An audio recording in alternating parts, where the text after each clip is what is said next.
The first thing my sister said to her daughter after disappearing for 8 years was not hello.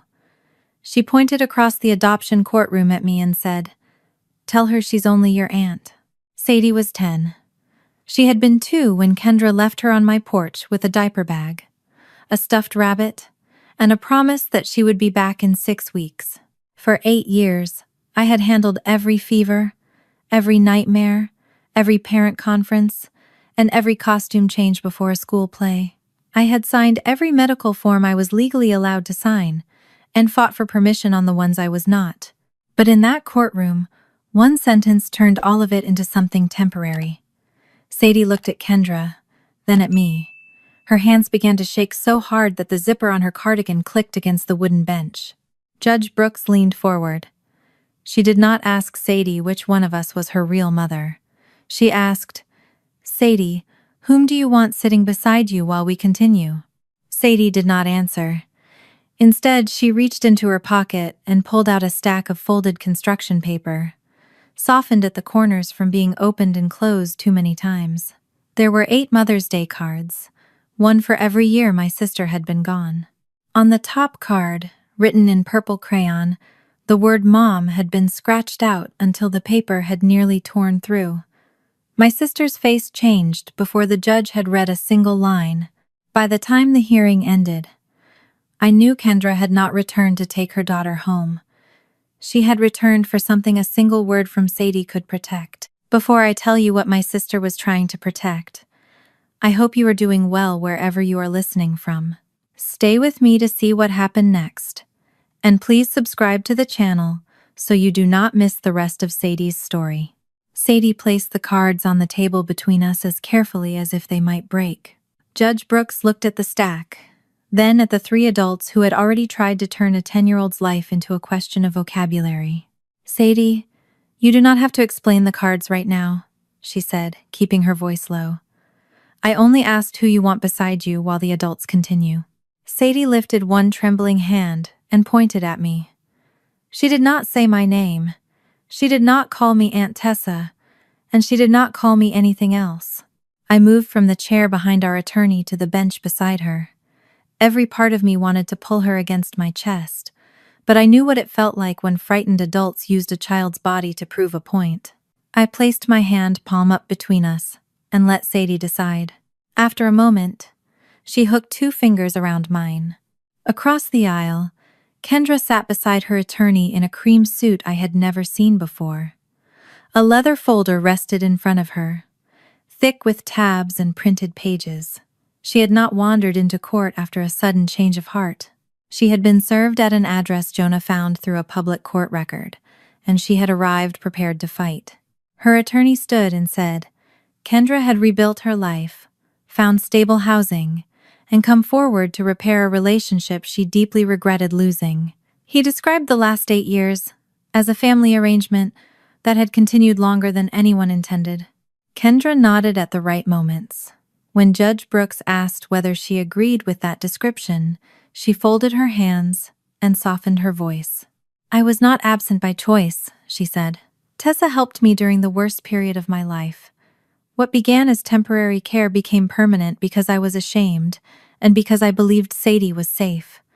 I am here now because I want to make things right." I felt Sadie's fingers tighten around mine. Kendra had managed to describe 8 years without saying that she had missed every birthday, every doctor's appointment, and every first day of school. Jonah rose beside me. "Miss Calder has held legal custody since Sadie was 2. The current petition asks the court to determine whether Kendra's consent is still required after years without meaningful contact or support. This is not a final adoption ceremony today." Judge Brooks acknowledged him, but Kendra had already turned towards Sadie again. Her expression was tender, although her voice carried the sharpness I remembered from childhood, the warning hidden inside a request. "Sweetheart, tell them the truth," she said. Then she pointed at me. "Tell her you're only her aunt." Sadie's breathing changed. She stared at the polished floor and whispered, "If I say it wrong, do I have to leave with somebody?" The question struck harder than Kendra's accusation. I leaned toward Judge Brooks instead of answering Sadie myself. "Please do not make her decide which one of us is real," I said. She should not have to protect an adult with the name she uses. For the first time, Kendra's gentle expression slipped. No one is asking her to protect me. I am her mother. Judge Brooks raised one hand before the argument could grow. She examined the top card without opening the rest. Beneath the purple crayon, the paper was rough, where Sadie had tried to erase the same word too many times. The judge then lifted the newest card just enough to read the front. For the person who always comes, she read quietly. Kendra's attorney objected that the cards could not determine whether his client's consent was legally required. Judge Brooks agreed immediately. They will not, she said. What they show me today is that this child is carrying a conflict no child should be asked to resolve in open court. She kept my existing legal custody order in place. Kendra would not leave with Sadie, and she would not receive private contact simply because she had appeared after 8 years. Judge Brooks appointed Miriam Sloan as Sadie's guardian ad litem, explaining that Miriam would speak with Sadie privately, review the history, and make recommendations about her best interests. Kendra's attorney asked for time to demonstrate that a meaningful mother-daughter relationship could still be restored. He requested a delay and increasing visits. Judge Brooks allowed neither immediately. She ordered a joint intake with Miriam first, and any contact after that would occur only under a plan approved by the court. The adoption would not be finalized that day, but Kendra's arrival did not erase the custody order that had governed Sadie's life since she was 2. Sadie slowly released my fingers and folded the cards back into a careful stack. Kendra watched her, but not with the grief I expected from a mother seeing 8 missed years laid out in construction paper. Her eyes moved from the cards to the judge, then to the clerk, entering the next stage of the case into the record. When the hearing ended, I waited until Sadie had gone ahead with Jonah before gathering my bag. Kendra stepped close enough that her perfume covered the dry courtroom smell. "You have no idea what this hearing can cost me," she whispered. I looked toward Sadie, who was standing by the doors with all 8 cards pressed against her chest. Kendra did not look at her once. That was when I understood my sister was afraid of losing something, but it was not her daughter. Sadie did not speak during the drive home. She held the 8 cards against her stomach with both arms, as if the seatbelt was not enough to keep them safe. I kept my eyes on the road and resisted every question pressing against my teeth. Asking why she had hidden them would have been easy. Asking what she wanted me to understand would have been harder, because I was beginning to fear that the answer involved something I had said. At home, Sadie placed the cards on the kitchen table and went upstairs without taking off her cardigan. Halfway to the stairs, she stopped and looked back. "You can read them," she said, "just not while I'm there." I told her I would wait until she was ready, but she shook her head. "No, read them now. I just don't want to see your face." The bathroom door closed a minute later, and water began running through the pipes. I sat at the kitchen table where I had helped with multiplication homework, signed school forms, and waded through more fevers than I could count. The cards lay in front of me in order, their corners softened by years of being handled in secret. The first was made from yellow construction paper. A row of red fingerprints formed flowers along the bottom. In one corner, a teacher had written the date in neat black ink, May 2019. Sadie had been 3. Her name was a backward S, followed by several determined loops. Above it, in an adult's handwriting, were the words, "For Aunt Tessa, who takes care of me." The phrase took me back to July 2018, when Kendra had stood on my porch with Sadie on one hip and a diaper bag hanging from the other shoulder. Sadie had been 2, warm from sleep, her cheek pressed against Kendra's collarbone. A stuffed rabbit with one bent ear was trapped between them. "I need 6 weeks," Kendra had said before I invited her inside. "Maybe less. I have to straighten some things out." She gave me a temporary medical authorization, 2 changes of clothes, a bottle of children's pain reliever, and a list of foods Sadie would usually eat. Kendra's husband, Sadie's father, had died the year before. Grief had made my sister unpredictable, but not incapable of arranging paperwork when it served her. I asked where she was going. She said she did not know yet. I asked how I was supposed to reach her. She gave me a number that stopped working 9 days later. At the end of 6 weeks, I called every contact I had. Messages went unanswered. Mail returned. The address Kendra had given me belonged to a short-term rental she had already left. I did not simply decide Sadie was mine and continue as if no rules existed. I took the temporary authorization, her father's death certificate, the returned mail, and my record of every failed call to juvenile court. The emergency order came first, followed by long-term legal custody later that year. It required Kendra to keep the court informed of her address and contribute to Sadie's care. She did neither. The shower upstairs stopped. I turned to the second card. It was blue, cut into the shape of a teacup. The greeting line had been left blank. Inside, someone had prompted the children to complete the sentence, "You help me when..." Sadie had written, in uneven block letters, "I am hot and scared." That card brought back the first serious fever after the emergency custody order. Sadie had awakened crying so hard she could not tell me what hurt. Her temperature was over 104. I wrapped her in a blanket, drove to urgent care, and carried the new court order in a plastic folder because the temporary authorization had expired. The receptionist asked my relationship to the child. "I'm her aunt and legal custodian," I said. Sadie heard only the first part. While the nurse checked her pulse, she clung to my shirt and asked whether I was allowed to take her home afterward. "Yes," I told her.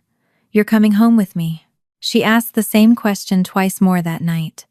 When we returned after midnight, I slept on the floor beside her bed, with my hand through the rails.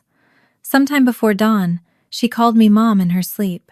The next morning, when the fever had broken, she remembered enough to look embarrassed.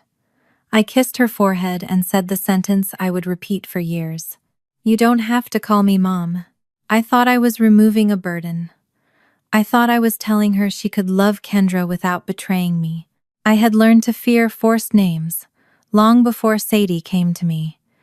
After our mother died, our father remarried a woman named Patricia. Within weeks, Patricia corrected us every time we used her first name. "You have a mother again," she would say. "You should be grateful." Kendra adapted faster than I did. She called Patricia Mom whenever our father was in the room and used her first name when he was not. I refused for months and paid for it with silent dinners and lectures about loyalty.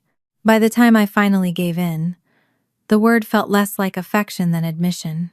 I had promised myself I would never make a child prove love with a title. What I had never considered was that refusing to claim a title could wound a child too. The cards moved through the years without needing full explanations. Green paper with a paper daisy, white cardstock stamped with crooked hearts. A card shaped like a purse, with the greeting, "For my special person." Sadie's handwriting became smaller and more controlled. The pictures changed from stick figures to scenes I recognized. The two of us at the zoo, beside a birthday cake, standing under the school marquee. The sixth card showed a stage with red curtains. On the back, Sadie had written, "You came, even when I forgot." Her first school play had been a production about farm animals. Sadie played a duck and had practiced one line for 3 weeks. On the night of the performance, she walked to the center of the stage, saw the rows of faces, and forgot every word. The teacher whispered from the wings. Sadie stood frozen until she found me in the 3rd row. I smiled and made the small, flapping motion we had practiced in the kitchen. Sadie remembered her line. Afterward, she ran past the refreshment table and launched herself into my arms. "I knew you'd still be there if I messed up," she said. I had treated that sentence as proof that she felt secure. Looking at the card now, I saw the other possibility. Perhaps she had been checking whether security could survive a mistake. The 7th card had no greeting at all. By then, Sadie was 9. That was the year she came home from a school registration appointment and placed the emergency contact form beside my coffee. "You can sign if I get hurt," she said. "You can pick me up. You can talk to my teacher. Why aren't you my mom on paper?" I told her legal custody already allowed me to care for her. She said that was not what she had asked. We spent months with a child therapist and Jonah before I filed. I did not want Sadie's fear to make the decision for her. When she continued asking after therapy had given her safer ways to speak, I filed. Finding Kendra had once seemed impossible. Serving her legally was not. Jonah found a current address attached to a public criminal court docket and arranged formal service through the proper channel. The papers told Kendra the date of the hearing. They did not summon a mother out of nowhere. They informed a woman who had spent 8 years ignoring every other notice that one final legal decision was moving forward without her. The bathroom door opened upstairs. I heard Sadie pause at the top of the stairs, listening. I picked up the 8th card. It was plain white, folded precisely down the center. There were no flowers, photographs, or classroom prompts. On the front, in blue ink, Sadie had written one word, Mom. Inside, beneath a short list of ordinary things we had done together, was a final sentence. I never gave you these, because you told me I didn't have to. I read it twice before understanding what she meant. For 8 years I had believed I was giving Sadie permission not to choose me. Sadie had heard something else entirely. She had heard that I did not want to be chosen. I found Sadie sitting halfway down the stairs after I finished reading the last card. She had changed into pajamas, but her hair was still damp from the shower. For a few seconds, neither of us spoke. The 8 cards remained spread across the kitchen table below us, recording a conversation we had somehow avoided for most of her life. I never meant that I didn't want to be your mother, I said. Sadie pulled one knee against her chest. Then what did you mean? I meant you didn't owe me a name. I didn't want you to think loving me meant you had to stop loving Kendra. Sadie looked toward the kitchen. I don't know her enough to know how I love her. There was no anger in her voice. That made the truth harder to hear. I sat one step below her so I would not make her look up at me. You don't have to decide that now either, I said. She rubbed her thumb against a loose thread on her sleeve. Are you still allowed to adopt me? The judge hasn't decided yet. Miriam needs to talk to all of us first. Sadie nodded as if I had given her instructions for a school project. Then she asked whether she had to bring the cards again. I told her they belonged to her, and no one would take them without explaining why. She gathered them into a stack and carried them upstairs, leaving me alone with the knowledge that my careful silence had not protected her as well as I believed. The joint intake took place 9 days later in Miriam Sloane's office. Jonah had warned me that it was not a visit, and not a test Kendra could pass in a single afternoon. Miriam wanted to observe how we spoke around Sadie before deciding what further contact would be appropriate. Her office was inside a family services building near downtown Columbus. The room had a low table, several armchairs, and shelves filled with games, chosen for children younger than Sadie. A wooden puzzle sat beside a basket of plastic animals. Sadie examined them and whispered that the room looked like a dentist's office, designed by someone afraid of teeth. I almost laughed. Humor was how she tested whether a room still belonged to her. Kendra arrived carrying 2 shopping bags and a stack of wrapped boxes. She wore a pale blue dress and had curled her hair the way she used to for family photographs. She smiled at Sadie with the careful warmth of someone stepping onto a stage after rehearsing alone. I brought you something for every birthday I missed, she said. There were 8 gifts, each labeled with an age. Kendra arranged them across the low table from 3 through 10, creating a bright paper timeline between herself and Sadie. Sadie stared at the packages. Do I have to open them in order? Kendra's smile tightened. I thought it might be meaningful. I was just asking because the number 7 one is making a rattling sound. Miriam invited everyone to sit before the gift opening turned into the purpose of the meeting. She explained that she was there to understand Sadie's needs and observe the adults, not to decide who had the most convincing explanation in one afternoon. Kendra placed one hand against her chest. I understand. I only want Sadie to know I never forgot her. I looked at the 8 gifts. Remembering a birthday required no wrapping paper. It required a call, a card, or an address that stayed valid long enough for a reply. Miriam asked Kendra to explain, in her own words, why she had disappeared. Kendra lowered her eyes and spoke about grief after the death of Sadie's father. She described unstable housing, depression, and the shame of knowing another woman was doing what she believed she should have been able to do herself. I kept thinking I needed to become someone Sadie could be proud of before I came back, she said. Every year that passed made returning harder. Her story contained enough truth to sound complete. She had lost her husband. She had struggled afterward. Shame could make people hide from the damage they had caused. For one dangerous moment, I imagined that she had spent 8 years wanting to return but lacking the courage. Then Miriam asked why Kendra had never contacted the court, sent support, or requested even supervised communication. Kendra looked at me. Tessa made it clear she had everything under control, she said. She has always been the capable one. Whenever I thought about reaching out, I imagined her telling me how much better Sadie was without me. I never received anything to answer, I said. I'm explaining how I felt. You're explaining what you imagined I would do. Miriam lifted one hand before our old argument could take over the room. Kendra, did Tessa ever directly tell you not to contact Sadie? Kendra paused. Not in those exact words. It was the first crack in her version, but she repaired her expression quickly. She turned toward Sadie and asked about school. I saw that you won the speaking award, she said. And I know you played the mayor in The Clockmaker's Secret. Your line about time belonging to everyone was wonderful. Sadie glanced at me. The school had posted the award, the play title, and that line on its public page after I signed the annual media release. You watched it? Sadie asked. I saw the video. The school had posted a 90-second clip. Kendra made it sound like she had sat through the entire performance. Sadie rested her elbows on her knees. What happens after that line?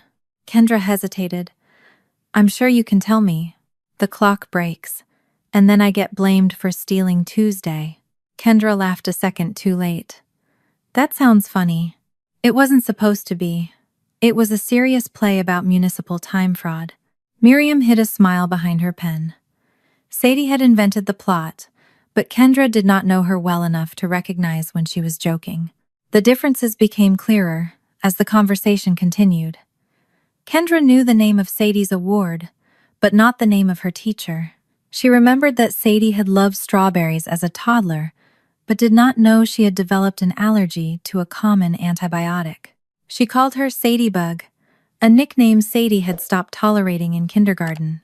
When Miriam asked what helped Sadie sleep in an unfamiliar place, Kendra said she used to knead her stuffed rabbit. Sadie looked at her carefully. He's in a box, because his eye fell off. I can fix him, Kendra said. I like the hallway light now. Kendra had come prepared with memories of a 2-year-old and information anyone could find online. She had nothing from the 8 years between them.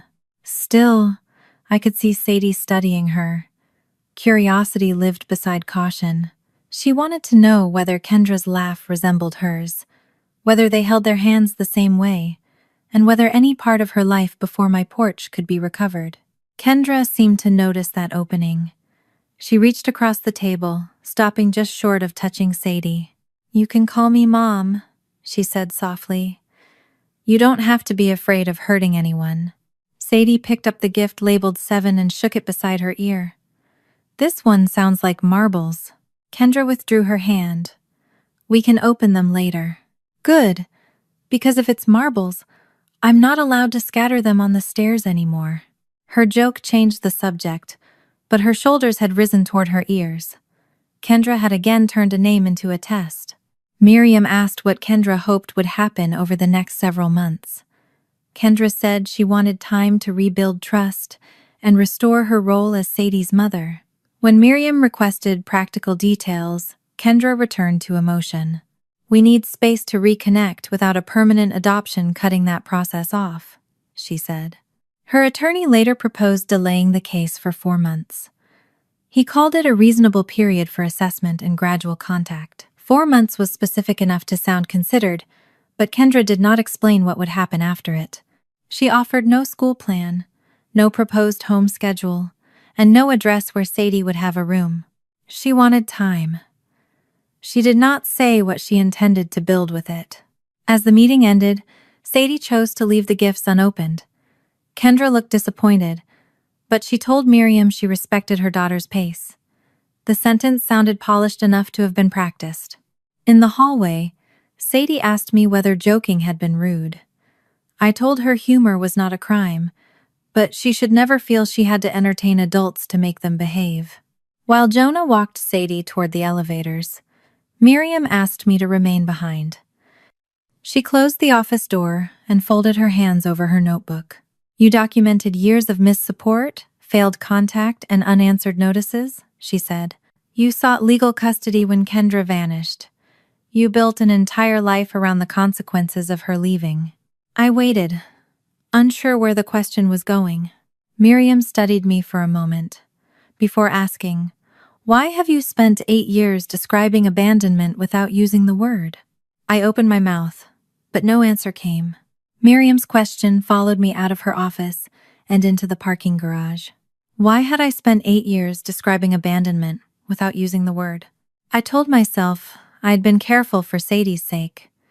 Kendra was still her mother by birth, and I did not want my anger to become the voice Sadie used when she thought about where she came from. That explanation had always sounded responsible, until Miriam asked the question plainly. By refusing to name what Kendra had done, I had left Sadie alone to decide whether leaving for 8 years was serious enough to count. Jonah called the next afternoon while I was reviewing delivery schedules at work. His voice had the measured tone he used when he had found something important, but did not want me drawing conclusions before he explained it. "Can you come to my office after work?" he asked. "This is not something I want to summarize over the phone." I arranged for Sadie to stay at rehearsal with her drama teacher for an extra hour. She was preparing for the school's summer showcase, and under normal circumstances, she would have considered additional stage time a reward.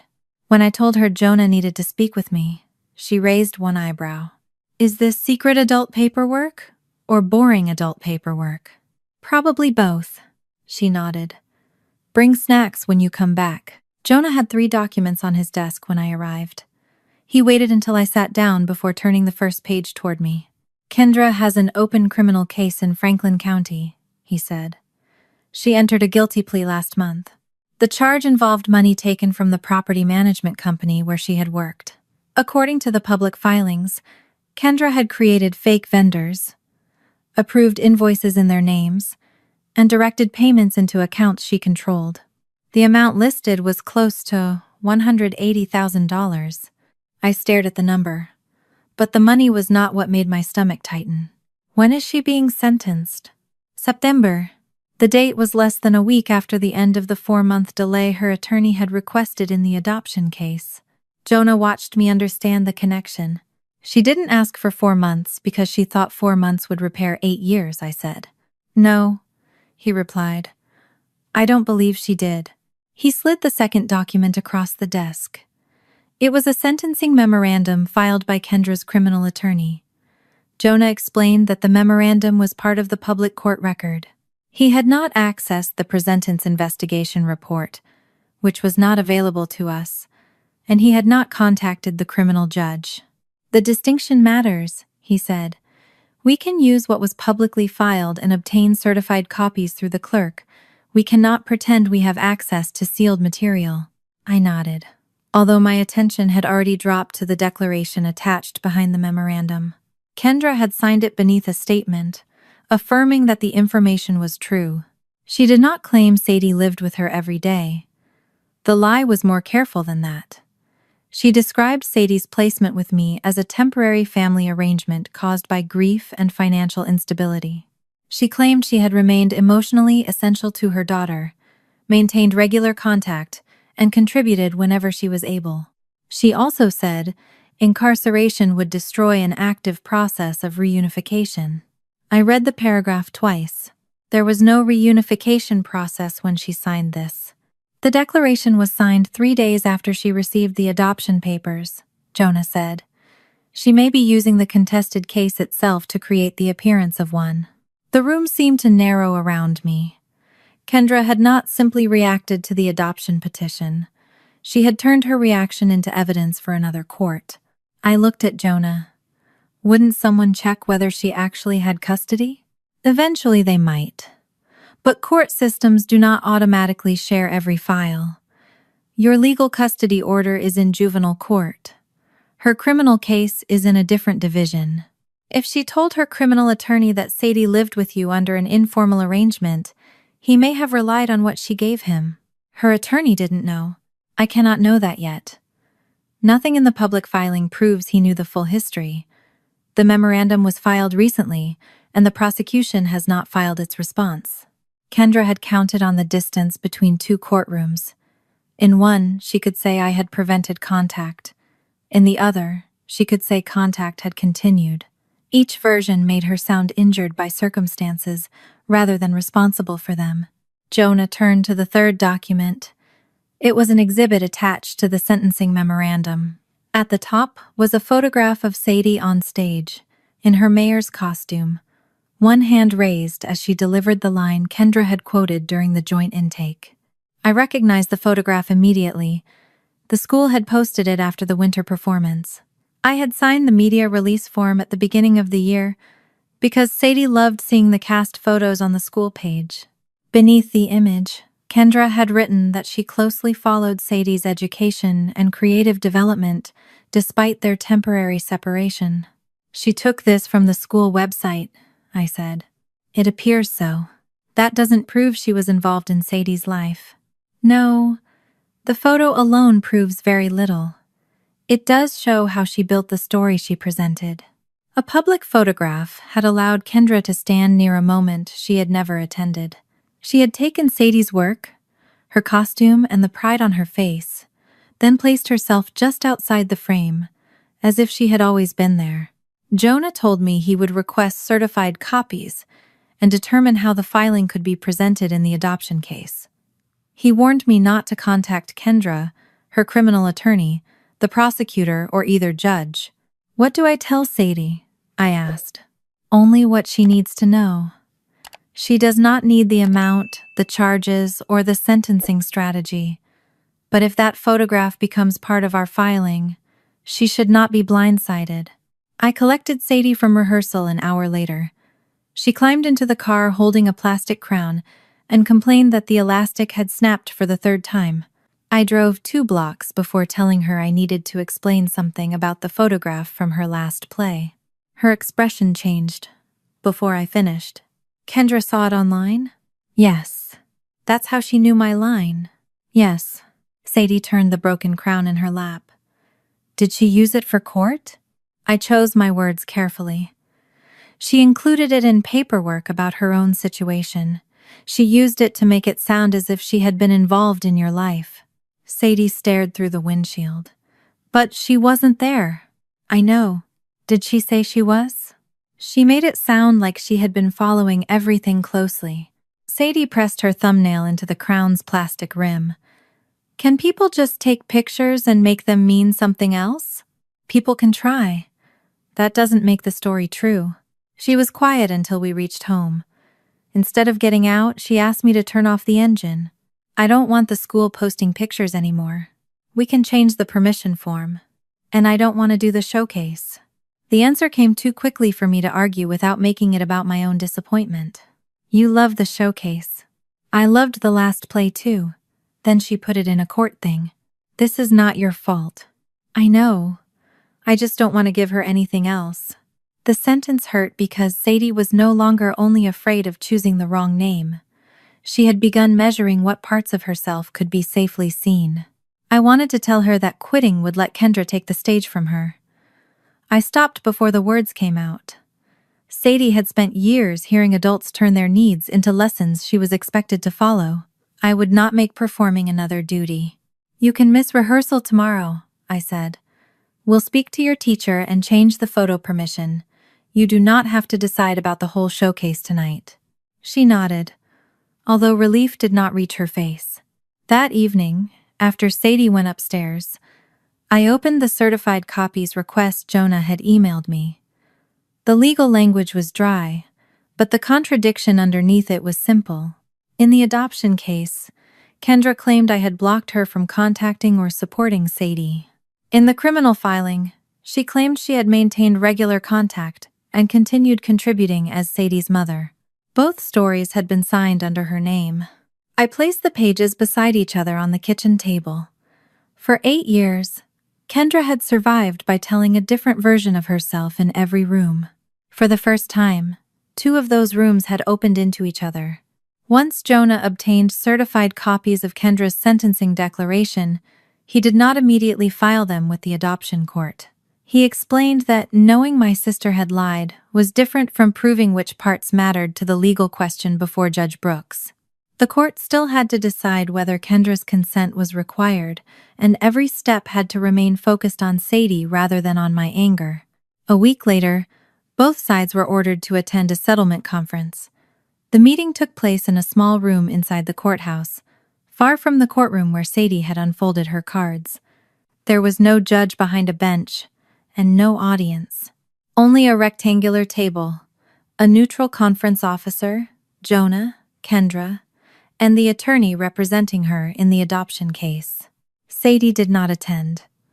Miriam had recommended keeping her away from negotiations between adults, especially when any agreement might later affect the words she believed she was allowed to use. Kendra arrived without gifts. She wore a gray suit and carried the same leather folder I had seen at the first hearing. She looked at me once, then spent several minutes speaking quietly with her attorney. The conference officer began by reminding us that a settlement could not override Sadie's best interests or require anyone to make a false statement. She outlined the lawful options available. The case could proceed to a hearing. The parties could agree to a limited continuance. Kendra could participate in supervised contact and evaluation. She could also choose to consent to the adoption, either immediately or after certain conditions were completed. Kendra's attorney proposed postponing the hearing until after a series of meetings supervised by Miriam.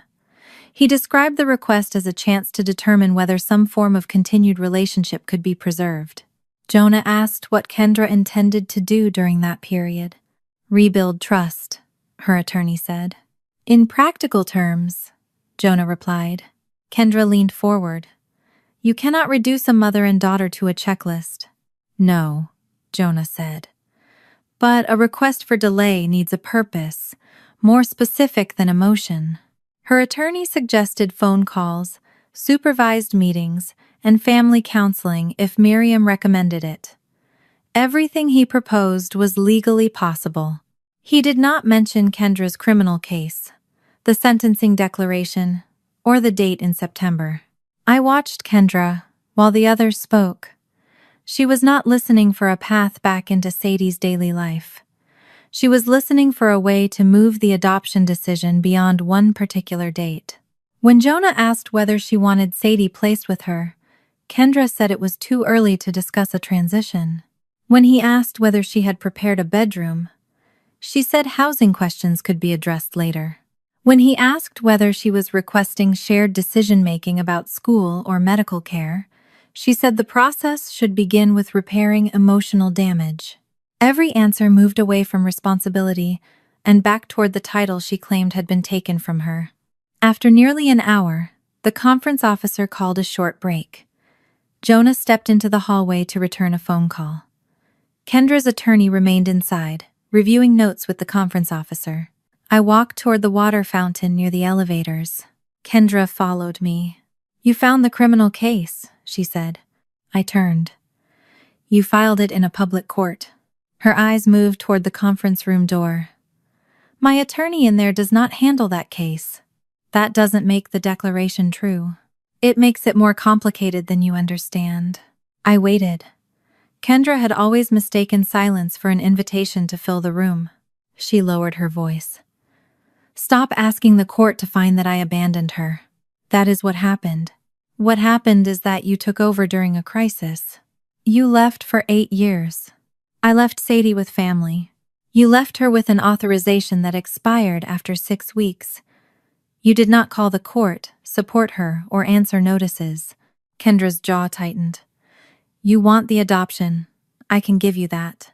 The offer stopped me, not because I trusted it, but because it was the first time she had spoken as if Sadie's future were something she could trade. What do you mean? Withdraw the claim that I failed to maintain contact. Describe the arrangement for what it was. Temporary care that lasted longer than expected because my life was unstable. That is not what it was.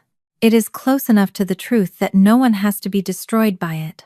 I understood then why she had followed me into the hallway, away from both attorneys. Her lawyer could propose a continuance. He could not ask me to reshape 8 years, so another court would see Kendra as a mother interrupted by hardship instead of a woman who had disappeared. Kendra continued before I could answer. You keep legal custody. Sadie stays with you. Nothing changes for her. Once my sentencing is over, I sign the consent and you finish the adoption. The word sentencing sounded smaller in her mouth than the 8 years she wanted me to rename. You want me to delay the hearing and tell the court you maintained a relationship. I want you to stop making the worst period of my life the only thing anyone is allowed to know about me. You signed a declaration saying you stayed involved. I followed her life. Through a school website. I knew she was safe. I knew you would call if something happened. I did call. The number stopped working. Kendra looked past me toward the elevators, as if the right exit might appear if she waited long enough. I am not asking to take her home, she said. I am asking you not to make the court say I left her. The honesty of it was almost worse than another lie. She had finally admitted that Sadie's home was not the thing she was fighting for. She was fighting the sentence a judge might write about her. You are not afraid of losing Sadie, I said. You are afraid of being accurately described. Her face hardened. You think those are different things because you already have what you want. What I want is for Sadie to stop believing one wrong word can take her family away. And what do you think happens if I go to prison? You think that helps her? Sadie did not take that money. She will still live with the consequences. Because you are placing them on her. Kendra stepped closer. You can end this. You can have the adoption after September. All I need is time. The offer was dangerous, because part of it was exactly what I wanted. If I agreed, Kendra might sign within months. Sadie could avoid more interviews, more court dates, and more supervised meetings with a woman she barely knew. I could trade one description of the past for a faster guarantee of the future. For a moment, I imagined telling Jonah to accept the delay. I imagined taking Sadie to a final hearing in the fall, signing the papers, and never having to place her life in front of another room of strangers. Then I thought about the cards. Sadie had spent 8 years changing words to protect adults. If I accepted Kendra's offer, I would be doing the same thing with a legal record. I would teach Sadie that her security could be purchased by pretending abandonment was temporary care. No, I said. Kendra stared at me. You haven't even discussed it with your lawyer. I don't need legal advice to know I will not lie about who raised her. I am offering you everything you filed for. You are offering it after the date you need. Her expression changed. The pleading vanished, leaving behind the older sister who had once learned that sounding certain was often enough to make everyone else doubt themselves. If you force this to a hearing, I will ask for reunification. I will ask the court to examine whether you turned Sadie against me. I will make them look at every conversation you had with her about why I was gone, then put every request in writing. You think your records make you untouchable. No. I think written requests make it harder to pretend you asked for something else. Jonah appeared at the end of the hallway. Kendra stepped away before he reached us. Are we ready to go back in? He asked. Yes, I said. He looked from me to Kendra but did not press for an explanation there. Inside the conference room, the officer asked whether the break had produced any movement. Kendra watched me across the table. There is no agreement, I said. I did not repeat her offer. I did not turn the hallway conversation into a performance. If it later mattered, I would tell Jonah privately. At that moment, the only decision the room needed was that I would not exchange the truth for a promise with an expiration date. Kendra's attorney formally requested a series of supervised parenting assessments. He said his client wanted an opportunity to demonstrate that contact could be safe and beneficial before the court decided whether her consent was still required. Jonah asked that every proposed contact be limited, documented, and approved in writing. He also requested that the existing legal custody order remain unchanged. The conference ended without settlement. Before we left the courthouse, I told Jonah exactly what Kendra had said in the hallway. He wrote down the date, the place, and the words I could remember without turning my account into more than it was. "This conversation will not decide the case by itself," he said, "but it explains why she wants the delay. Do not meet with her alone again. If she has another proposal, it goes through counsel and it goes in writing." When I picked Sadie up from school, she was waiting in the office instead of rehearsal. Her drama teacher had sent home the summer showcase script in a sealed folder, but Sadie had not opened it. "Did the meeting fix it?" she asked once we were in the car. "No." "Does that mean the adoption is not happening?" "It means I cannot promise when the court will decide." Sadie stared at the unopened script on her lap. "What if Kendra keeps saying no?" "I cannot control what she says." "What can you control?" "I can make sure no one trades you for an easier answer." She looked at me then. "Even if the easier answer gets you the adoption?" "Especially then." Sadie rested her head against the seat. She did not ask what I had refused, and I did not give her a burden she had no business carrying. 2 days later, Judge Brooks approved a limited series of supervised parenting assessments. They would not change my custody, and Kendra would receive no private access to Sadie. Miriam would observe whether my sister could do more than describe herself as a mother. When Jonah told me, I remembered Kendra's smile at the settlement conference. She believed the assessments had given her another stage. What she did not understand was that this time, no one would be judging how well she performed the title. They would be watching whether she could do the work. The first supervised parenting assessment took place at a family services center on the west side of Columbus. Unlike Miriam's office, the room was arranged to resemble a small apartment. It had a kitchen counter, a dining table, a couch, and a cabinet filled with board games and basic cooking supplies. A camera was mounted near the ceiling, and a family specialist sat behind a desk in the corner taking notes. Miriam explained that the purpose was not to measure whether Kendra and Sadie could enjoy an hour together. Anyone could prepare gifts, tell stories, or behave carefully for 60 minutes. The assessment was meant to show how Kendra handled the ordinary decisions that made up a child's life. Kendra arrived, carrying a paper bag from a bakery. She placed it on the table and announced that she had brought Sadie's favorite lunch from when she was little. She pulled out a strawberry almond pastry. Sadie looked at the pastry, then at me. She had developed a tree nut allergy at 6, and almond was listed in bold on the first page of the information packet Kendra had received. Kendra had remembered the strawberries Sadie loved as a toddler without checking whether the food was safe for the child sitting in front of her. She had also scheduled the assessment during the time Sadie normally ate a full lunch before afternoon rehearsal. "I don't really eat those anymore," Sadie said. Kendra smiled as though Sadie had made a joke. "You used to steal the strawberries off mine." "I also used to eat crayons." The specialist looked down at her notes. Kendra laughed, but her eyes tightened. "I brought other things," she said. "We can order whatever you want." Miriam asked Kendra to begin by reviewing the information packet she had received. It included Sadie's school schedule, allergy information, therapy appointments, and emergency contacts. Kendra skimmed the pages before saying she preferred not to treat time with her daughter like an administrative exercise. "Parenting includes administration," Miriam replied. "Today, we need to see how you use information that affects Sadie's safety." Kendra folded the packet closed. "I am capable of caring for my own child."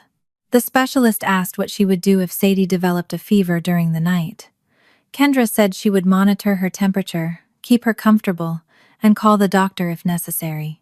"Which doctor?" the specialist asked. Kendra glanced at the packet. Sadie's pediatrician's name was printed on the first page. Kendra gave the name, but when asked where the office was located, she guessed the wrong suburb. When asked which medication Sadie could not take, she searched the packet again. "It begins with an A," Sadie said, trying to help. Miriam gently stopped her. "Your mother has the information in front of her. You do not need to answer for her." Sadie leaned back and crossed her arms. I recognized the expression. It was the one she wore when a teacher asked a question she knew but had been told not to answer. Kendra eventually found the allergy listed under medical information. She read it aloud, then looked at me. "You have had 8 years to memorize all of this," she said. "I have had a few weeks." "I didn't create the assessment," I replied. "No, you only created the conditions that made it necessary." The specialist redirected the conversation before it turned into an argument. She placed a blank weekly calendar on the table and asked Kendra to plan 5 school days if Sadie were living with her. Kendra began confidently. "School from 8 to 3. Homework afterward. Dinner at 6. Bedtime at 9. Sadie looked at the schedule. "What about rehearsal?" Kendra added rehearsal twice a week. "It's 3 times before a show. We can adjust. Therapy is Tuesday." Kendra moved rehearsal to Wednesday. "I also have rehearsal Wednesday." The calendar began to fill with corrections. Kendra did not know which days the school bus ran late, when the drama teacher required pickup, or how long it took to drive from the school to the therapist's office. She treated each detail as a small inconvenience, instead of part of the structure that kept Sadie secure. The specialist asked, who would collect Sadie if Kendra was unavailable? "I have friends," Kendra said. "Names and contact information? I would provide those if placement became realistic." "What if you were ordered to report somewhere unexpectedly?" Kendra's head lifted. "That is not relevant to my relationship with Sadie. It is relevant to a care plan." For the first time that day, her careful composure slipped. "I came here to show that my daughter and I still have a bond. I did not come here to be questioned as if I were applying for a job." Sadie stared at the calendar. "Tessa has 3 backup people." Kendra turned toward her. "I'm sure Aunt Tessa has arranged everything perfectly." The word aunt landed harder than it should have. Sadie's shoulders rose. Kendra seemed to notice and softened her voice. "I just mean she has had time. We will make our own system, Sadie Bug." Sadie pressed her lips together. "Please don't call me that. You loved that name. When I was 2. You are still the same person." "No, I'm not." The room went quiet. Sadie had said it without anger, but the truth of it filled the space between them. Kendra had returned prepared to reclaim the child she remembered. She had not prepared to meet the person that child had become. During a break, I took Sadie to the hallway for water. She stood beside the fountain and stared through the narrow window in the door. "Am I making her look bad?" she asked. "No. I keep correcting her. You are answering questions about your own life. What if the people writing notes think I don't want her? You are allowed to want answers without wanting to live with her." Sadie rubbed her palms against her jeans. "She acts like I'm supposed to remember being 2 better than I remember being 10. I told her she did not have to preserve Kendra's memories for her." When we returned, Kendra was speaking quietly with Miriam. She stopped as soon as Sadie entered. The second assessment happened without me in the room. Miriam had recommended that some sessions occur without my presence, so Sadie would not feel she had to watch my reactions. I waited in a separate area while a specialist observed Kendra, helped Sadie prepare a simple meal, and complete a homework task. I knew only what Sadie told me afterward, and what Miriam later summarized within the limits of her role. Kendra had read the recipe twice but ignored Sadie when she said one ingredient made her nauseated. During homework, she repeatedly corrected an answer that was already right because the method looked unfamiliar to her. Sadie described the afternoon while fastening her seatbelt. She kept saying, "Mom knows best," she said, but she didn't know the math. I asked how that made her feel. Like I was being rude for knowing my own homework. At the third assessment, Kendra brought up Patricia, the stepmother who had once forced both of us to call her mom. Miriam told me afterward that Kendra had accused me of repeating that harm by creating a household where Sadie was expected to replace her biological mother. When Miriam asked whether I had ever required Sadie to call me mom, Kendra said I had done something more effective.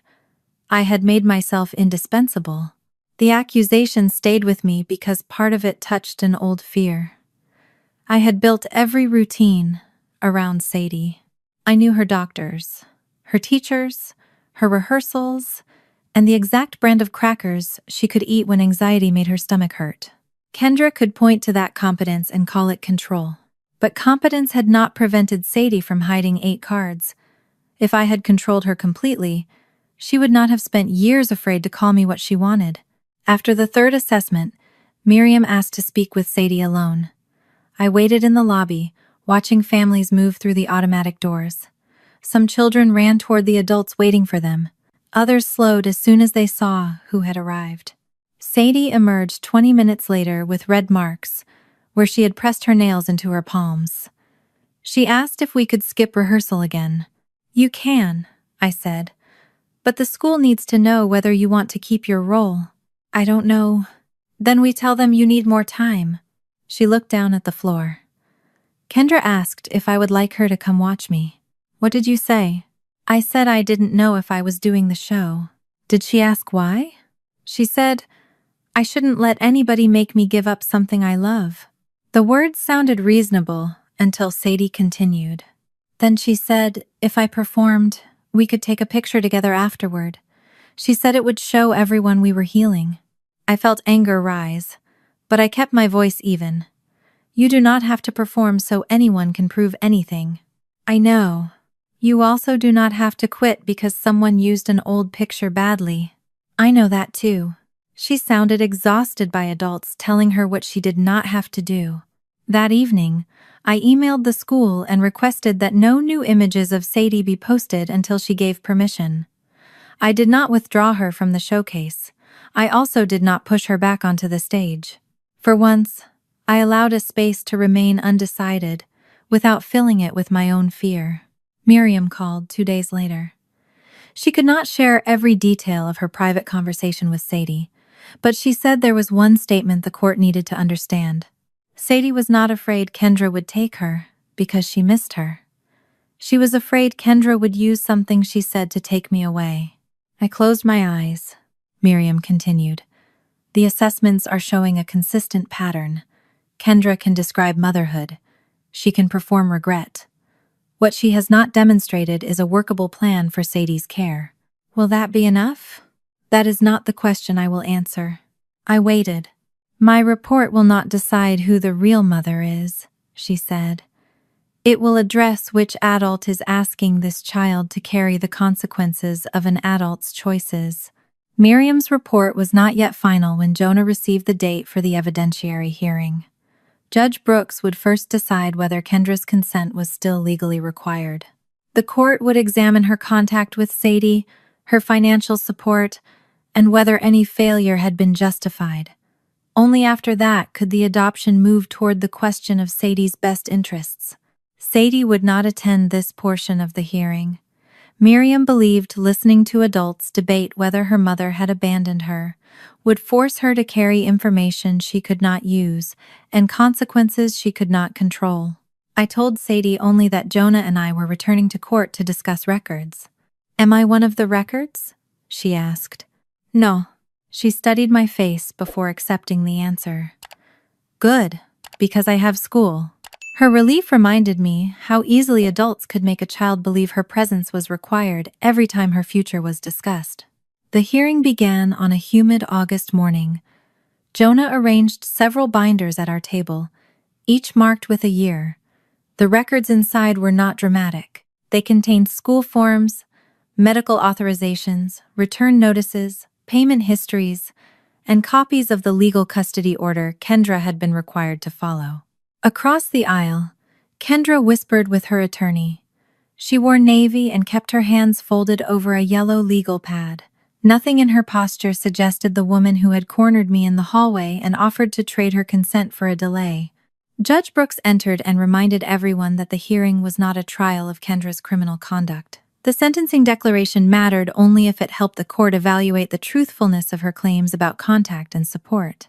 She also clarified that the consent question centered on Kendra's conduct during the legally relevant period before the adoption petition was filed. Meetings created after Kendra was served could inform the court about Sadie's present interests, but they could not rewrite the years that came before them. Jonah began with the juvenile court order from 2018. It gave me legal custody and required Kendra to update her address, maintain approved contact, and contribute financially when able. The clerk authenticated the order. Jonah then moved through the notices sent to Kendra's last known addresses, and the envelopes returned unopened. There was no single moment that proved 8 years of absence. The proof was the repetition. A school form with only my name. A medical record listing me as the person who brought Sadie to every appointment. A yearly request for updated contact information that received no response. A payment history showing no regular support from Kendra. Her attorney objected whenever Jonah moved beyond what a document could establish. Judge Brooks sustained some objections and overruled others. The process was slower than anger, but it was also harder to rewrite. When Kendra took the stand, her attorney asked her to describe the years after Sadie's father died. Kendra spoke about depression, unstable housing, and shame. She said she had believed Sadie was safe with me and had feared that returning suddenly would cause more damage. "Did you intend to abandon your daughter?" her attorney asked. "No." "Did you stop loving her?" "Never." "Did Tessa welcome your involvement?" Kendra looked toward me.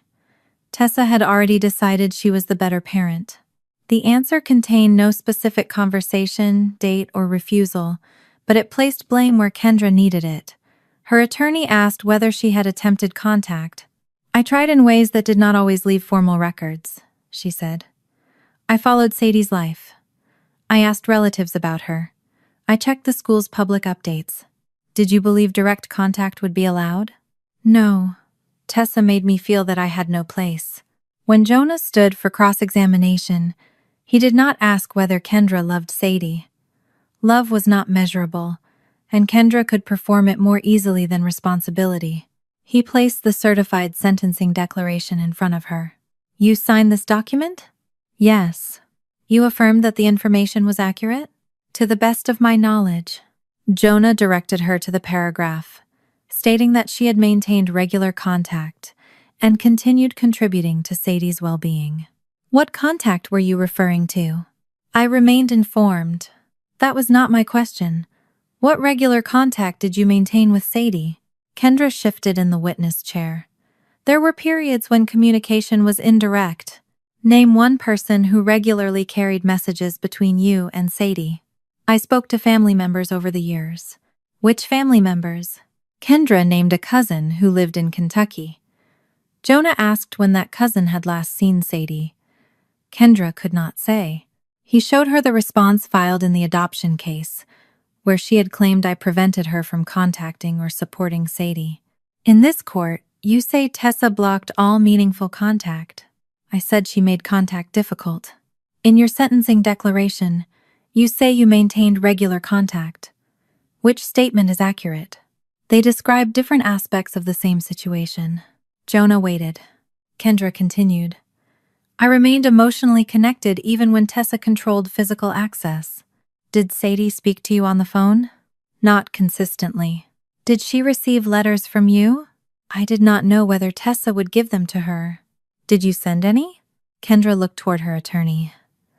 "I cannot remember every attempt over 8 years." Jonah turned to the financial records. "Your sentencing declaration says you contributed whenever you were able. Identify one payment." "I bought things." "What things?" "Clothing. Gifts." "Were they delivered to Sadie?" "Some plans fell through." "Identify one item she received before you were served with the adoption petition." Kendra's mouth tightened. "I did not keep receipts for every act of motherhood." "No receipt has been requested.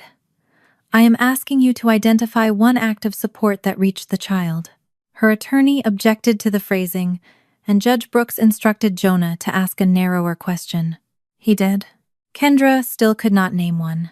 The hearing continued through the afternoon. Jonah introduced the address Kendra had used in her criminal case, the same address where she had been successfully served. He compared it with the custody order requiring her to keep the court informed of any change. Kendra said she had been afraid updating her address would expose her to judgment and conflict. Judge Brooks asked, "Did any order prohibit you from filing your current address with the juvenile court?" "No." "Did any order prohibit you from requesting approved contact?" "No." "Did Tessa possess authority to prevent you from filing either request?" Kendra hesitated. Not legally. The distinction mattered. She had spent years describing my competence as a locked door, but she had never tested whether the legal door was actually closed. When it was my turn to testify, Kendra's attorney asked whether I wanted Sadie to call me her mother. The question carried more weight than its wording. "I want Sadie to use whatever name feels safe and honest to her," I said. "Would you agree that she considers you her mother?" "I agree that I have performed the daily responsibilities of raising her." "Do you want the court to hear Sadie say whom she prefers?" "No." His eyebrows lifted. "You do not want the court to hear her wishes?" "That is not what I said. Miriam can report Sadie's wishes in the way the court permits. I do not want her brought into this room to settle an adult dispute with a label. Her wishes matter. Making her responsible for our identities does not." Kendra stared at me as if I had refused a weapon she expected me to use. Judge Brooks then asked her attorney what practical outcome Kendra was requesting if the court continued to require her consent. He said his client wanted time to restore the mother-daughter relationship. The judge turned to Kendra. "Do you currently request that Sadie be placed in your home?" Kendra glanced at her attorney. "I am asking for the opportunity to rebuild." "That does not answer my question." "Not immediately. Have you identified a bedroom for her?" "My housing is still being evaluated." "A school?" "She should remain where she is until we establish trust." "A physician, therapist, transportation plan, or alternate caregiver?" "Those details would follow." Judge Brooks asked how Kendra intended to care for Sadie if the criminal court imposed incarceration. Kendra's attorney objected that the outcome had not yet been determined. Judge Brooks allowed Kendra to answer only as it related to the feasibility of her requested plan. Kendra gripped the edge of the witness stand. "I am asking for time," she said. "For what specific plan?" "For my daughter to know that I did not abandon her. That is a desired conclusion, not a parenting plan." Kendra's control finally broke. "Once sentencing is over, none of this will matter." Silence settled over the courtroom before her attorney requested a recess. When we returned, he told Judge Brooks his client wished to narrow some of her requests. The judge did not mock him or complete the argument for him. "Counsel, identify precisely what relief your client is withdrawing and what relief she still claims serves Sadie's interests." He leaned toward Kendra. They whispered for nearly a minute. Kendra had asked the court to preserve her title, delay the adoption, and protect the record she needed elsewhere. Now that Judge Brooks required her to describe what she actually wanted for Sadie, every answer led back to September. She could not name a single request that remained about her daughter. Judge Brooks did not rule from the bench after Kendra's attorney failed to identify a request that served Sadie rather than the September sentencing date. She continued the hearing long enough for Miriam to complete her report and instructed both sides to submit any remaining evidence in writing. Sadie remained at school on the final hearing day. She knew Miriam had spoken with Judge Brooks privately about her wishes, but she did not know the details of Kendra's criminal filing. Before I left home that morning, she stood in the kitchen spreading peanut butter across toast with unnecessary concentration. "Does the judge already know what I said?" she asked. "Yes." "Did Miriam tell her the right way?" "What would the wrong way be?" Sadie put down the knife. "Like I hate Kendra and never want to know anything about her." "I didn't say that." "I know. I said I don't want to live with her." "I know that too." She looked at me until she seemed satisfied that I could hold both truths at once. "I want you to be my legal mother," she said. But I don't want everyone acting like Kendra never existed. You should not have to erase where you came from to know where you belong. Sadie picked up her toast. That sounded like something a judge would say. I'll try to be less formal at breakfast. She smiled, and for a moment, the hearing became what it should have been, all along. An adult responsibility taking place outside a child's school day. Miriam was already seated when Jonah and I entered the courtroom. Her report rested in a thin folder before her. Kendra sat across the aisle with her attorney. She did not look at me. Judge Brooks began by explaining that the court had two separate questions to resolve. First, whether Kendra's consent remained legally necessary after the period of failed contact and support. Second, if her consent was no longer required, whether the adoption would serve Sadie's best interests. The court will not substitute emotional labels for either legal analysis, she said. No child will be required to declare one adult real so another becomes false. Miriam took the stand and described her investigation. She had reviewed the custody order, school records, medical history, return notices, the supervised assessments, and both legal filings signed by Kendra. She had spoken with Sadie privately, more than once, and observed her with both adults. Kendra's attorney asked whether Sadie had expressed anger toward her biological mother. Yes, Miriam said. She has also expressed curiosity, concern, and grief. Those emotions can exist together. Does she want contact with Kendra? Sadie wants control over whether future contact occurs and under what conditions. She does not want immediate private contact or a change in residence. Does she refer to Tessa as her mother? Miriam glanced toward Judge Brooks before answering. Sadie's preferred name for Tessa is not the legal standard before this court. The attorney tried again. Would it be fair to say Tessa occupies the maternal role? It would be fair to say Tessa has performed the daily responsibilities of raising Sadie for 8 years. Miriam then summarized what Sadie had asked her to communicate. Sadie wanted the adoption. She wanted to remain in her school, continue therapy, and return to theater when she felt ready. She did not want Kendra erased from her history, but she also did not want Kendra's feelings, freedom, or legal problems made dependent on what she said. She understands more than the adults believe she does, Miriam said. She knows Kendra wants certain words from her. She does not understand every legal consequence, nor should she. What she understands is that adults keep presenting her language as something that can rescue or destroy them. My throat tightened. The 8 cards had begun in classrooms where children were expected to write a name at the top. Now the same burden had followed Sadie into court. Jonah asked Miriam what she had observed during the parenting assessments. Kendra can present warmth, she said. She can discuss regret and biological connection. What she has not demonstrated is a workable understanding of Sadie's present life, or a realistic plan to assume responsibility for it. She described the incomplete weekly schedule, Kendra's lack of knowledge about Sadie's medical care, and her inability to identify housing, school arrangements, transportation, or alternate caregivers. Kendra's attorney objected that his client had never been given physical custody, and therefore had no reason to finalize those details. Miriam answered before Jonah needed to. Kendra requested delay on the basis that preserving her legal role served Sadie. When asked what that preserved role would require in practice, she repeatedly returned to how the record described her. The attorney accused Miriam of interpreting Kendra's motives rather than reporting facts.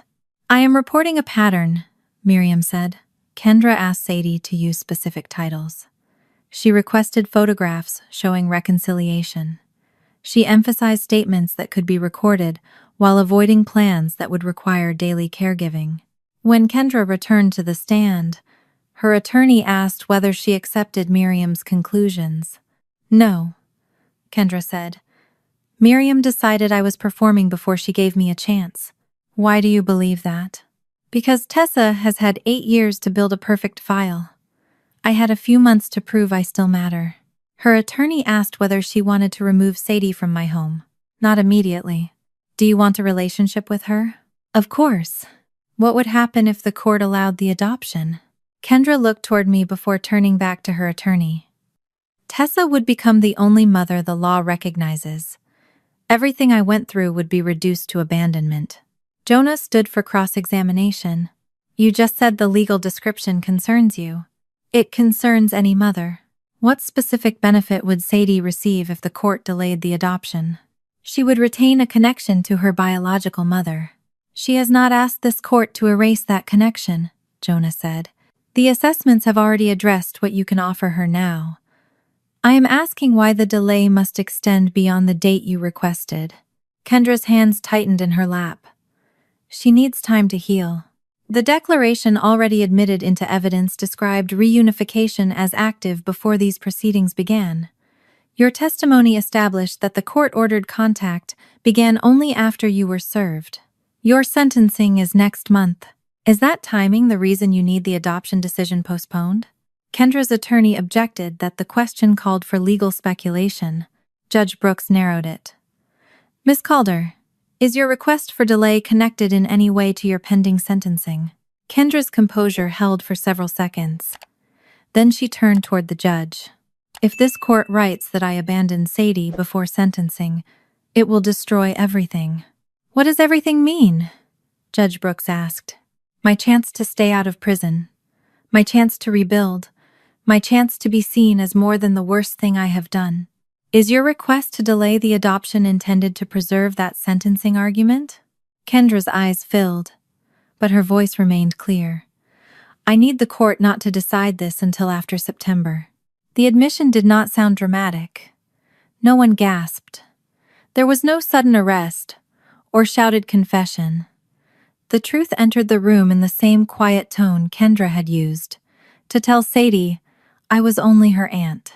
Judge Brooks asked whether Kendra intended to take physical responsibility for Sadie before September. No. Do you have a plan to take responsibility after September? I cannot know what will happen until I am sentenced.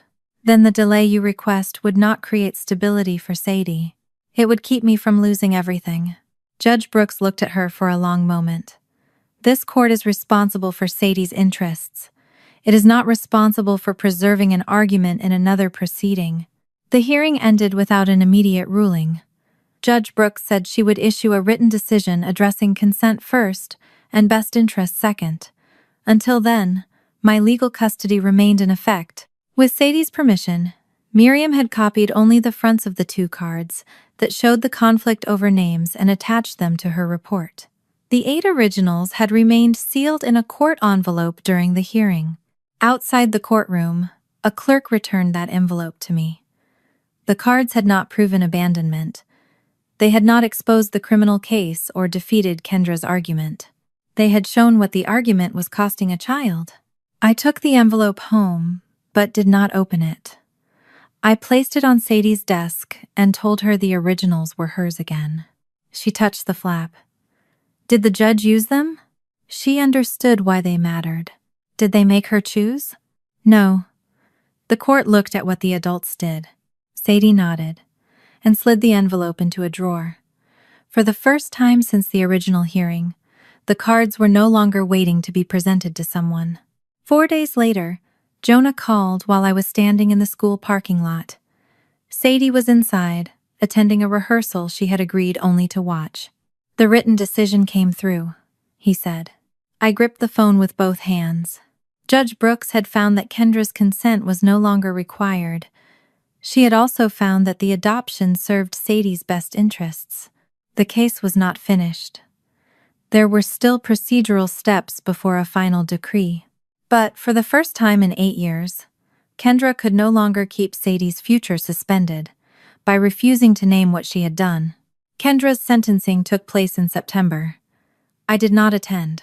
Part of me wanted to sit in the back of the courtroom and watch the story she had built collapse in front of another judge.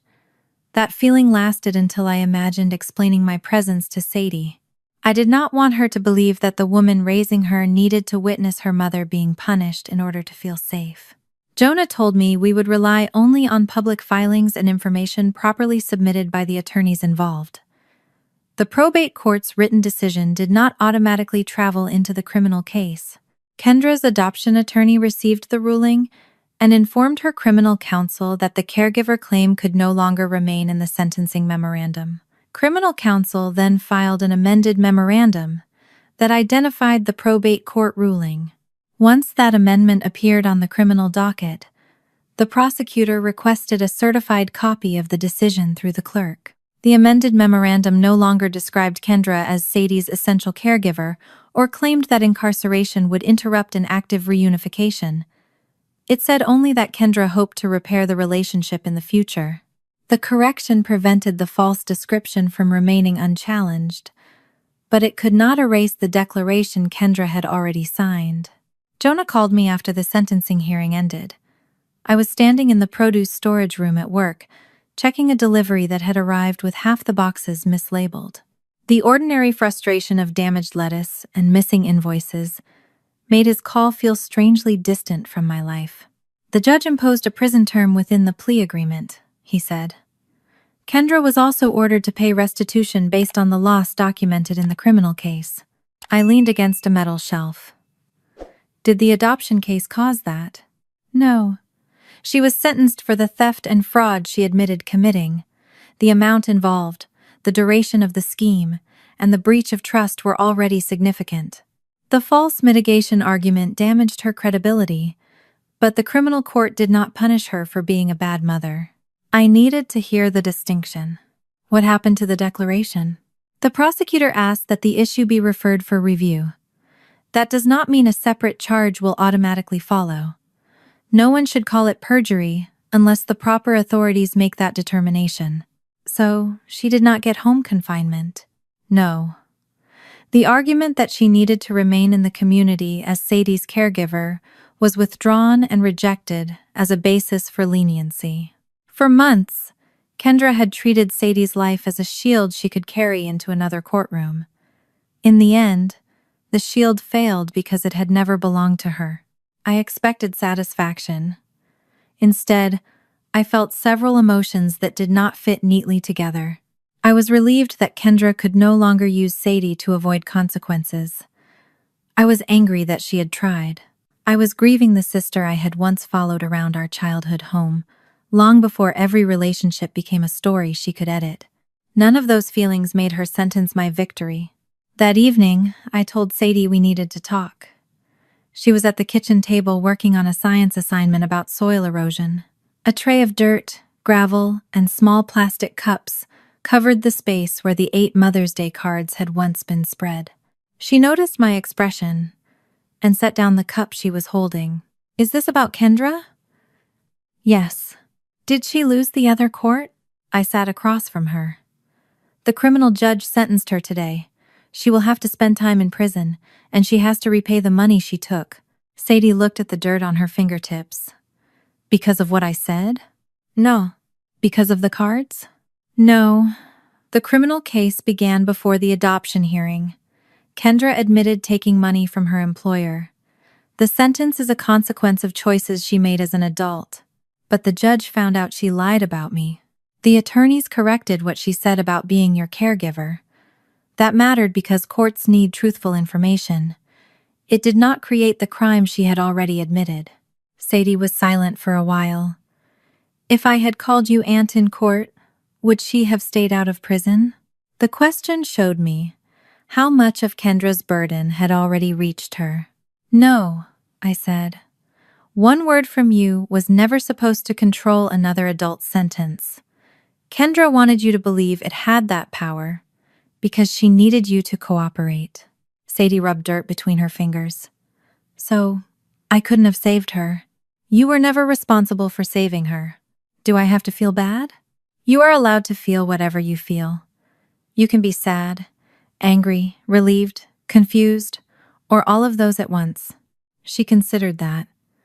"I think I feel bad that I don't feel as bad as I expected." I reached across the table, stopping before touching her hand.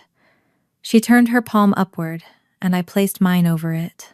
"That does not make you cruel," I said. "It means you are still learning what she is to you." Sadie nodded and returned to her project.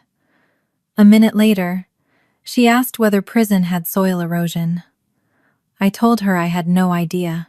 The question sounded ridiculous, but it allowed us to leave the conversation without pretending everything had been resolved. The adoption still was not final. Judge Brooks had ruled that Kendra's consent was no longer required and that adoption served Sadie's best interests. But Jonah warned me not to treat the written decision as the final decree.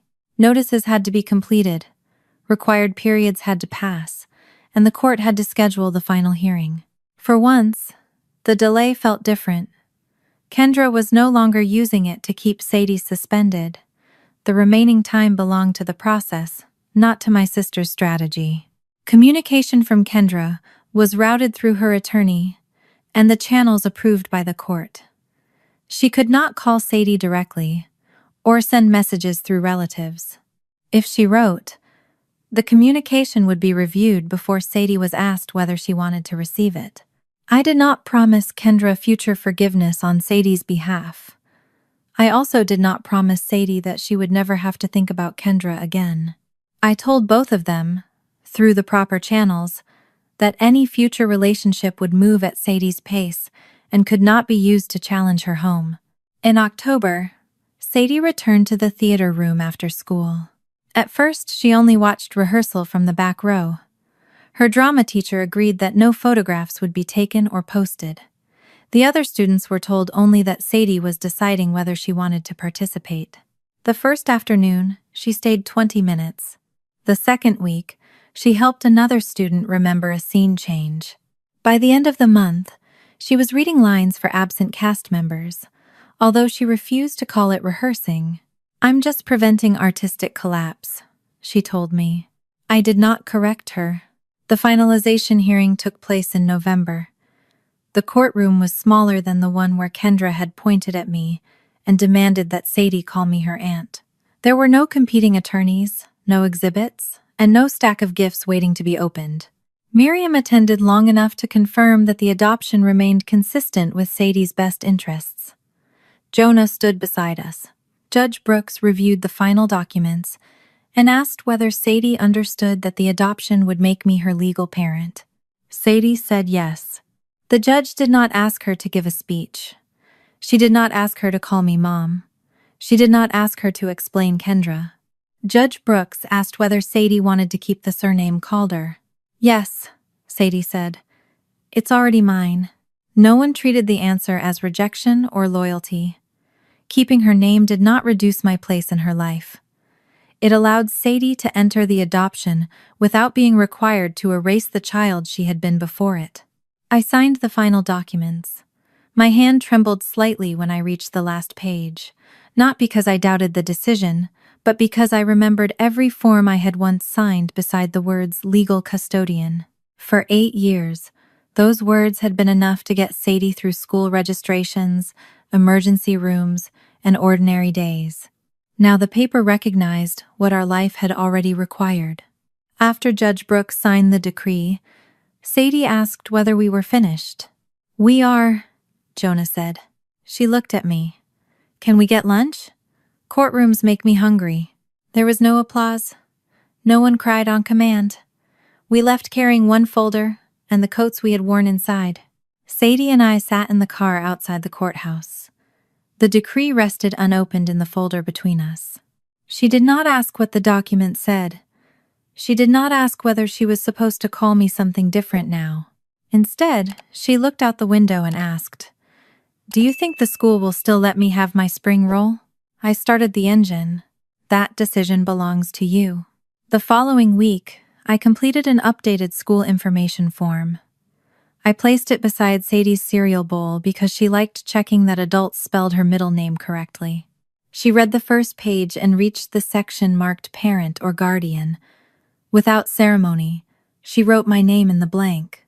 Then she circled a spelling error in the emergency contact section and told me the office needed better quality control. I submitted the form without keeping a photograph of it. A few days later, the drama teacher confirmed that Sadie could ease into the spring production, attend rehearsals without committing, and decide later whether she wanted to perform. The school also agreed that no photographs would be used without her direct permission and mine. By late May 2027, Sadie was 11, and once again arguing with pieces of a costume 5 minutes before a performance. The spring production was a comedy about a group of children who accidentally replaced their town council with actors. Sadie played the youngest council member, a role that required a powdered wig, an oversized coat, and the confidence to interrupt adults who believed they were important. The wig had survived 6 weeks of rehearsal. On opening night, one of the elastic straps snapped while Sadie was pulling it over her hair. She held the broken piece between 2 fingers. "This is sabotage. It is old elastic," I said. That is exactly what a saboteur would want us to believe. We were standing in the narrow hallway behind the school auditorium. Students hurried past us carrying painted signs and cardboard furniture. Somewhere behind the curtain, a teacher called for a missing wooden gavel. Sadie looked at me as if I might be able to repair the wig, find the gavel, and reorganize the production before the lights came up. A year earlier, I would have taken over. I would have found the costume teacher, demanded stronger elastic, checked every pin, and followed Sadie backstage until someone told me parents were not allowed beyond the curtain. That night, I opened the emergency sewing kit I kept in my bag and handed it to her. "I can hold the wig while you thread the needle," I said. "You know I'm bad at knots. I can tie the knot after you decide where it goes." She studied the torn strap, then pushed the needle through the fabric herself. The first stitch was uneven. The second was better. When she finished, I tied the thread and trimmed the loose end. Sadie put the wig back on and shook her head hard enough to test it.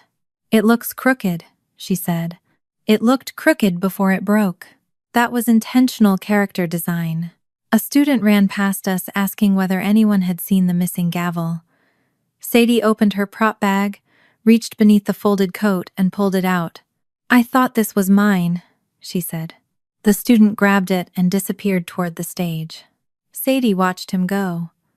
I have accidentally endangered the entire judicial system. Her jokes no longer sounded like a shield she was raising between herself and the adults around her. They sounded like what they had always been before Kendra returned, a way of making an ordinary problem more interesting. The school had asked for permission to photograph the production. This time, the form did not disappear into a folder with a dozen other signatures. Sadie and I sat down with the drama teacher and discussed exactly where the photographs would appear. The school could display group pictures in the hallway and send them to the families of the cast. Nothing would be posted publicly without Sadie seeing it first. Her name would not appear beside an individual photograph. The teacher asked whether those conditions made her comfortable. Sadie said, "I don't want to become a mysterious silhouette in every picture. I just want to know where my face is going." The decision belonged to her. She had not returned to the stage because I convinced her that quitting meant Kendra had won. She returned because the theater room still contained people she liked, work she was good at, and stories that did not ask her to testify about her own family. Before she went backstage, she adjusted the crooked wig and looked toward the auditorium doors. "Are you sitting in the usual place?" she asked. "Third row, aisle seat." "Good. I need someone to guard my jacket." She handed it to me and walked away before I could tell her she would need it after the show. I took my seat in the third row. Around me, families saved places with coats and programs. Parents waved when their children peeked through the curtain. Phones came out when the lights dimmed. Although the teacher had asked everyone not to use flash, there had been a time when I believed being present meant making sure Sadie saw me every moment. I would sit where she could find me and keep my expression steady enough to guide her through any forgotten line. That had been useful when she was 6 and dressed as a duck. At 11, she needed something different. She needed my presence to remain dependable even when she was not checking it. The curtain opened. Sadie entered during the second scene, with the missing gavel tucked under one arm and the powdered wig leaning slightly to the left. She delivered her first lines without looking into the audience. Her attention stayed on the other actors and the problem unfolding on stage. Near the middle of the play, The oldest council member asked Sadie's character why anyone should trust children to govern the town. Sadie was supposed to answer with a long sentence about adults, confusing age with wisdom. She began the line, reached the middle, and stopped. I saw the exact moment the words disappeared. Her eyes widened. One of the actors beside her waited for the cue that did not come. A year earlier, Sadie would have searched the rows until she found my face. She would have needed proof that forgetting one sentence had not changed, who would be waiting afterward. This time, she stared at the actor challenging her and lifted the gavel. You should not trust us, she said. You should supervise us closely and bring snacks. The audience laughed. The other actor recovered and answered, That is the first honest campaign promise we have heard all week. The scene moved forward. Sadie did not look toward the third row. She did not need my expression to tell her that the mistake could be survived. She had already decided what to do with it. I watched the rest of the performance through tears. I refused to wipe away until the lights dimmed. The emotion was not pride alone. It was the recognition that Sadie had reclaimed something no court could award her. The stage belonged to her again. After the final bow, the cast gathered near the painted set for photographs. Sadie stood between two friends, still wearing the crooked wig. Before the teacher took the picture, she asked whether everyone was comfortable with it. Sadie checked the group, nodded, and smiled. There was no adult waiting outside the frame to turn the image into proof of a relationship that did not exist. The photograph recorded one thing only. A group of children had finished a play together. Sadie found me in the lobby 10 minutes later. She was carrying the wig in one hand and complaining before she reached me. Evan skipped half a page in the second act. My coat smelled like the storage closet, and this wig tried to leave my head during the final bow. You looked like a respected public official. I looked like a haunted pastry. Two of her friends called from the exit. Their families were going for ice cream, and Sadie had apparently been included in a plan no one had told me about. She turned toward me. Can I go with them? Yes. Send me the address. You know the place. I still want the address. She sighed with theatrical suffering, typed it into my phone, and ran back toward her friends. Our legal life had become ordinary enough that most days I did not think about the final decree. School forms carried my name. Doctors called me without asking for an old custody order. No one could use Kendra's refusal to keep Sadie's home uncertain. Kendra's letters, when they came, followed the channel approved for them. Sadie could read them, save them for later, or decline them.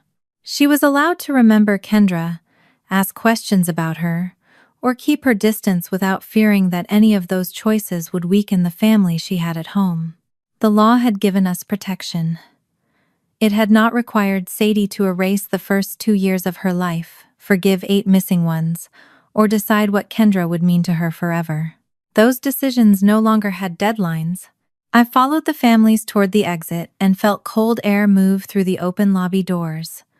Outside, Sadie had already joined her friends near the sidewalk. They were debating ice cream flavors and arguing over which actor had recovered best from a missed line. She did not scan the crowd for Kendra. She did not turn around to confirm that I was following. I looked down and realized I was still carrying the jacket Sadie had handed me before the show. I folded it over my arm and walked after her at the ordinary distance between a parent and a child who knew exactly where home was. For 8 years, Sadie had watched every room to see who would stay. That night, she ran ahead without looking back, because at last, staying was no longer something she had to prove.